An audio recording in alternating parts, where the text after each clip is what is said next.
Hello everyone, আমি পায়েল। আমার নতুন একটি ভিডিওতে সবাইকে এত এত ভালোবাসা। আশা করি আপনারা সবাই খুব ভালো আছেন আর আমরাও কিন্তু বেশ ভালো আছি। জাপানে আমরা যেখানে থাকি আমাদের এই চারপাশটা এবং এই পাড়াটা আজ আপনাদের ঘুরে দেখাবো। তাই চলুন আজকের এই ভিডিওর মাধ্যমে জাপানের শহরাঞ্চলের পাড়াগুলো কেমন দেখতে হয়, পরিবেশ কেমন হয় তা আপনাদেরকে শেয়ার করেই। প্রথমে শুরু করব আমি যে অ্যাপার্টমেন্টে থাকি তার নিচে থেকে। এই দেখুন, নিচে ড্রেনের পাশে ময়লা আবর্জনা ফেলা রয়েছে, তার পাশে হয়েছে থানকুনি পাতা। দেশীয় থানকুনি পাতা, তাও আবার জাপানে জঙ্গলের মধ্যে হয়েছে, ভাবা যায়। কিন্তু এরা তো আর থানকুনি পাতা খেতে জানে না, ওই জন্য আগাছা জঙ্গল হয়ে এখানেই পড়ে রয়েছে। সারা বছর তো এদেশে শীতকাল থাকে, তাই সামারে সবাই সবার বাড়ির সামনে ছোট্ট ছোট্ট টমেটো, বেগুন, লঙ্কা গাছে রোপণ করে। আর জানেন তো, আমার বাড়ির আশেপাশে না দুটো শ্মশান রয়েছে।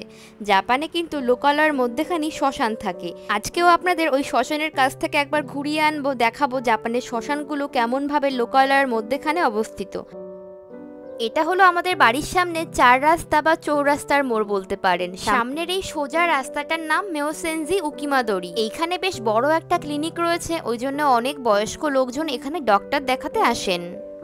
এদেশে চার রাস্তার মোড়গুলোতে এরকম তোমারে সিম্বল থাকে, তার মানে হলো স্টপ, মানে আপনাকে গাড়ি নিয়ে আসার সময় থামতে বলা হচ্ছে। পাড়ার মধ্যেকার ছোট ছোট রাস্তাগুলোতে আবার গাড়ি চালানোর ক্ষেত্রে স্পিড লিমিটও লেখা থাকে। আমাদের দেশে যেমনটা ঘরবাড়িগুলোর রং বেশ গাঢ় রঙের হয়ে থাকে, যেমন লাল, নীল, হলুদ, সবুজ আরও বিভিন্ন রঙের, তবে এদেশে বাড়িগুলোতে কিন্তু আপনি এরকম গাঢ় রং দেখতে পাবেন না। খুবই সফিস্টিকেটেড এবং হালকা রঙের বাড়ি এদেশে বেশি দেখা যায়। এই যে প্রত্যেকটা বাড়ির সামনে ওপেন স্পেসে এত সুন্দর ফুল গাছ লাগানো রয়েছে, গরু ছাগল তো ছাড়ুন, কোনো বাচ্চা বা বড়রাও ছিঁড়ে বা তাকেও দেখে না এইসব গাছপালাকে। হাঁটতে হাঁটতে এই বাড়িটার দিকে চোখ পড়লো, তবে দেখে মনে হচ্ছে বাড়িটার মধ্যে লোকজন বসবাস করে না। সামনে বেশ সুন্দর একটা গাছ রয়েছে, গাছটা যদিও কাটিং করা, কিন্তু বেশ সুন্দর লাগছে কিন্তু দেখতে। শিনচ্যান আর ডোরেমনের কার্টুনগুলোতে এই ধরনের বাড়িগুলো খুব দেখা যায়। এগুলো হলো জাপানের পুরনো স্টাইলের বাড়ি। যত চার রাস্তার মোড় দেখবেন সব জায়গাতেই এরকম তোমারে তোমারে বলে সাইন করা থাকে। এই দেখেছেন, এই বাড়িটার সামনে আবার কয়েকটা টবে রসুন গাছের মতো দেখতে এক ধরনের সবজি লাগানো রয়েছে। জাপানে বেশিরভাগ বাড়িগুলির সামনের দিকটা ওপেন থাকে, সেখানে আবার গাড়িও থাকে, তবে গাড়িগুলি কিন্তু কোনো আলাদা করে ঘর, মানে ওই শাটারওয়ালা ঘরের মধ্যে থাকে না। এই বাড়িটা একেবারেই খোলামেলা, সামনে বেশ কিছু ছাতা রাখা রয়েছে, আর দেখুন এই ছোট্ট গ্রিলটা ভারী কিউট দেখতে। আমাদের বাড়ির পাশে ছোট্ট ছোট্ট বাচ্চাদের একটা সুন্দর স্কুল আছে, একটা বেশ ভালো পার্কও আছে, সেখানে বাচ্চারা সারা বিকাল দুপুরময় খেলা করে। এই পার্কটার নাম হলো লিলিয়া পার্ক। বিকাল হলেই বাচ্চাদের পাশাপাশি বড়রাও এখানে হাঁটতে আসে।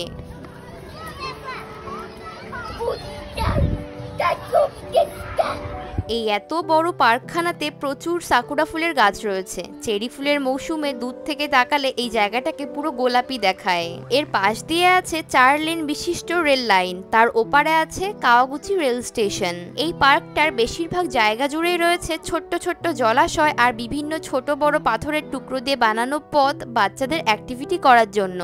ওই যে দূরে দেখতে পাচ্ছেন, পুরনো ওই বাড়িটার ব্যালকনিতে একজন জাপানি মহিলা জামাকাপড় মেলছেন। রাস্তার উল্টো দিকে রয়েছে একটি ভগ্নপ্রায় কোম্পানি। এটা যে কিসের কোম্পানি সেটা আমি জানি না, কিন্তু একে যে একেবারে আগাছা ঘিরে ধরেছে সেটা বেশ ভালোই দেখা যাচ্ছে। এই ফুলগুলোকে আমাদের দেশে নার্সারিতে শীতকালে আমি বিক্রি হতে দেখেছি, আর দেখুন এখানে আগাছার মধ্যে হয়ে রয়েছে। বেশ, চলুন এখন এই রাস্তাটা পার হয়ে সামনে একটি ছোট্ট শ্মশান রয়েছে, ওই দিকে এগিয়ে যাই। আমাদের এই পাড়াটায় যেমন বড় বড় উঁচু বিল্ডিং রয়েছে, তার পাশাপাশি রয়েছে ভগ্নপ্রায় পুরনো স্টাইলের সব বাড়িগুলো সামনে দেখেছেন কি সুন্দর গাছপালায় ভরা। ওই যে দূরে দেখতে পাচ্ছেন সাদা বা কালো রঙের পাকা পাকা সব স্তম্ভগুলো, ইট বালি সিমেন্ট দিয়ে বানানো, এগুলো জাপানিদের কবর। তবে এর মধ্যে না কোনো মানুষের কঙ্কাল বা হাড়গোড় নেই, রয়েছে সামান্য কিছু ছাই আর অস্থি। মৃতদেহ অন্য জায়গা থেকে পুড়িয়ে এনে তারপর এসব জায়গাগুলিতে স্থাপন করে। এইসব জায়গাগুলিতে যেহেতু পোড়ানো বা কবর দেওয়া হয় না মৃতদেহকে, তাই জন্য লোকালয়ের মাঝখানে অবস্থিত হলেও অতটা না ভয়ের কোনো কারণ থাকে না। ছোটবেলায় শুনেছি বাঁশঝাড়ে নাকি ভূত থাকে, কিন্তু দেখুন এই শ্মশানের পাশেই ছোট্ট ছোট্ট ঝোপওয়ালা জাপানি বাঁশঝাড় রয়েছে, তার পাশে আবার একটা বড় বিল্ডিং রয়েছে, মানে মানুষজন যেখানে বসবাস করেন, আর এখানে রয়েছে শ্মশান।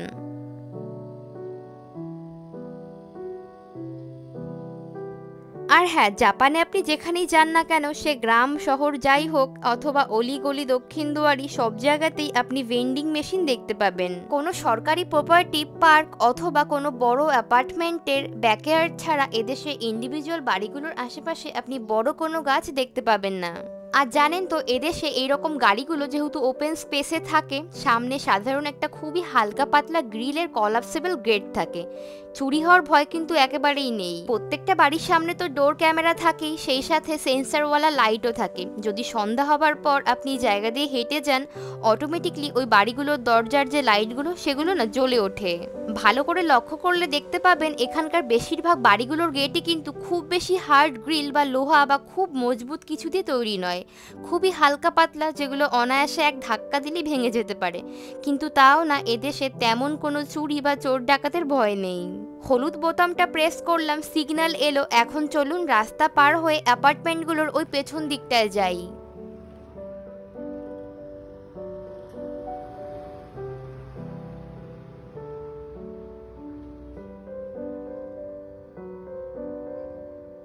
এই ডান দিকের সাদা রঙের বিল্ডিংটা হলো আমাদের এই লোকালিটির সবচেয়ে উঁচু বা লম্বা বিল্ডিং। নদীর ওপরের বাঁধ থেকেও এটাকে বেশ ভালোভাবেই দেখা যায়। এই যে সবুজে ভরা গাছপালাগুলো দেখতে পাচ্ছেন, এগুলো হলো এই বিল্ডিংগুলোর ব্যাকইয়ার্ড। এর ওই পারে রয়েছে একটি বেশ বড় সুপার শপ। জাপানে তো এখন গ্রীষ্মকালের শুরু, আবার সামনেই আসছে বর্ষাকাল, এই জন্য এত সবুজে সবুজে ভরা চারদিক। এই সময় আবার রাস্তাগুলোর পাশে এরকম গোলাপি ফুলে ফুলে ভরা থাকে। সাদা, হালকা বা গাঢ় গোলাপি রঙের ফুলগুলোর নাম আমি জানি না, তবে এই সময় রাস্তার দুপাশ দিয়ে এইরকম ফুল আপনি দেখতে পাবেন। এই দেখছেন একটা অগোছালো সবজির দোকান। এটা না অগোছালো হওয়ার পেছনে একটি বিশেষ কারণ রয়েছে। তার কারণ এই দোকানের যারা ওনার রয়েছেন একজন বয়স্ক দিদা এবং দাদু। ৮০ বয়স বছরেরও বেশি ওই দাদু দিদা এখনো দোকানটিকে চালিয়ে যাচ্ছেন। সবসময় আমি না পারলেও মাঝে মাঝে এই দোকান থেকে আদা, রসুন, পেঁয়াজ কিনে নিয়ে যাই। এই দোকানটায় যেহেতু তেমন বেশি বেচাকেনা হয় না, তাই জন্য বেশিরভাগ সবজি থাকে শুকনো। এই যে এটা হলো পাড়ার ভেতরকার একটা ছোট্ট রেস্টুরেন্ট। এখানে পাস্তা, স্প্যাগেটি, চিকেন, সসেজি, সালাড সব বিক্রি হয়। পাড়াগুলোর মধ্যে ব্যক্তিগত এই বাড়িগুলোর সামনে পাঁচিল নেই, বেশিরভাগটাই খোলামেলা। কিন্তু আমাদের দেশে এই এত বড় বড় বাড়ির মালিকরা বাড়ির সামনে পেছনে পাঁচিল না দিলে চোর ডাকাতের ভয়ে তো রাতে ঘুমোতেই পারবেন না। বাহ, এই বাড়িটার সামনে তো বেশ সুন্দর একটা হাইডেনজিয়া ফুলের গাছ রয়েছে। যত বর্ষাকাল এগিয়ে আসবে এই ফুলগুলো ততই ফোটার সুযোগ পাবে। কাঞ্চন বলল আমাদের পাড়ায় ১-১.৫ বছর আগেও নাকি এই বাড়িটা ছিল না, নতুন হয়েছে তো তাই বেশ সুন্দর দেখতে আর একটু অন্যরকম। আমাদের দেশে যেমনটা বেশিরভাগ বাড়ি অনেকটা জায়গা জুড়ে তৈরি হয়, কিন্তু জাপানে জায়গা সংকটের কারণে এইরকম ছোট ছোট জায়গার মধ্যে বেশ অর্গানাইজেবল বাড়িঘর তৈরি হয়। সেখানে কার পার্কিং থেকে শুরু করে গার্ডেন বা অন্যান্য সব রকম সুযোগ সুবিধা কিন্তু থাকেই। এই বাড়িটার সামনে আবার দেখছি ছোট্ট বিড়ালের সাইজ একটা কুকুর রয়েছে। আর দেখুন কি সুন্দর লাগছে পড়ন্ত বিকালে আকাশ আর ঘরবাড়িগুলো একসাথে। হাঁটতে হাঁটতে প্রায় বাড়ির দিকেই চলে এলাম। তো চলুন আজকের এই ভিডিওটা এখানেই শেষ করছি। ভালো লাগলে লাইক, কমেন্ট, শেয়ার, সাবস্ক্রাইব করতে ভুলবেন না। আর প্লিজ আমার ফেসবুক পেজটাও ফলো করে দেবেন।